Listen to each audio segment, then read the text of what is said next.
বড়লোকের shopping মলে আমি চলে এসেছি। ওরে বাবা রে! কত কাহিনী করছে রে, কত সুন্দর। আমার মতো গরিবরা কিন্তু এখানে শপিং করতে আসে না। তারাও আমার মতো এরকম এই যে ক্যামেরা বের করে রাখছে, সবাই এটা দেখতে আসছে। এটা শপিং মল কম রেস্টুরেন্ট, ঘোরার জায়গা তুক্কু। এটা আসলেই শপিং মল, সেটা হতো শুধুমাত্র বড়লোকদের জন্য। বাবারে বাবা! বড়লোকরা কি না করে। এই যে আমি একটু ভাবখানা দেখাইতেছিলাম আরকি, যে আমি একটু কেনাকাটা করতে আসছি। কিন্তু আসলে তো আমি এখানে ঘুরতে আসছি, সেটা তো আর কেউ জানে না, কেউ যেন না বুঝতে পারে, সেজন্য আমি একটু ভাব নিয়ে চলতেছিলাম।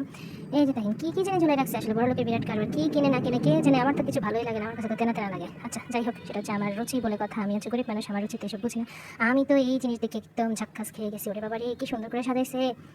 এখান থেকে আমি অনেকক্ষণ ধরে অপেক্ষায় ছিলাম, যদি একটা ফুল যদি টুস করে পড়তো আর আমি আমার বাসায় ছাদে এনে লাগাই দিতাম। ছাদ দিয়ে এত সুন্দর করে সাজানো যায়, আমার মতো গরিব সেটা জানতো না। এই যে এখানে অনেকগুলো জামা কাপড় আছে। এই ভাই শোনেন না, আমি একটু ভাব নিয়ে দেখাইতেছিলাম, আমি একটু ড্রেস দেখতেছি। আসলে কিন্তু এই ড্রেসটা দেখে আমার মনে হইতেছে আমাদের এই যে রাস্তার পাশে যে সিট কাপড়গুলো বিক্রি করে, সেটা দিয়েই তো জামাটা বানাইছে।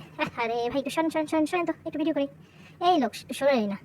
যাই হোক, তারপরেও এই যে ২-৩টা জামা একটু খোঁজ-টোজ নিয়ে একটু সামনে আগাইতে চাইতেছি। ওরে বাবা রে! মানুষের ঠেলায় তো সামনে আর আগাইতে পারি না। এইটুক জায়গা আমার সামনে পেরোতে ১০ থেকে ১৫ মিনিট লাগছে। কি কেনাকাটা মানুষ করে কে জানে? সব কিনে নিয়ে যাইতেছে। আমার তো মনেই ধরে না। ১ ঘন্টা ধরে জামা যাচাই করার পরে ২টা জামা যাও ভালো লাগছে, কিন্তু সেটা আবার আমি যদি একটু দাম দেখে যাচাই করছি। কারণ বড়লোকের বিরাট কারবার, এখানে সবকিছু অনেক বেশি দামি। এত দাম দিয়ে তো জিনিস কেনা যায় না। আমার পকেটে তো আর এত টাকা নাই। আর আমি তো আসছি মূলত ঘুরতে। তারপরেও একটু দাম দেখে ২-৩টা জিনিস নিলাম, যেটা আমার সামর্থ্যের মধ্যে পড়ে আরকি।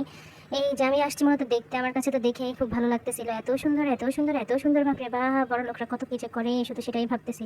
যাদের টাকা আছে তারা যে কত বিলাসিতা, তাদের শপিংয়েও বিলাসিতা। এই যে সবাই মেইন যে জিনিসটা দেখতে যায়, সেটা হচ্ছে এই যে দেয়ালের মধ্যে কারুকাজ করা। এটা আসলেই অনেক বেশি সুন্দর। এটা হচ্ছে মাটির ছোট ছোট পাত্র দিয়ে অনেক সুন্দর একটা ডেকোরেশন করছে, আসলেই ভালো লাগে। আচ্ছা যা হোক, তোরা তোদের শপিং কর, আমি জায়গা টাটা বাই বাই।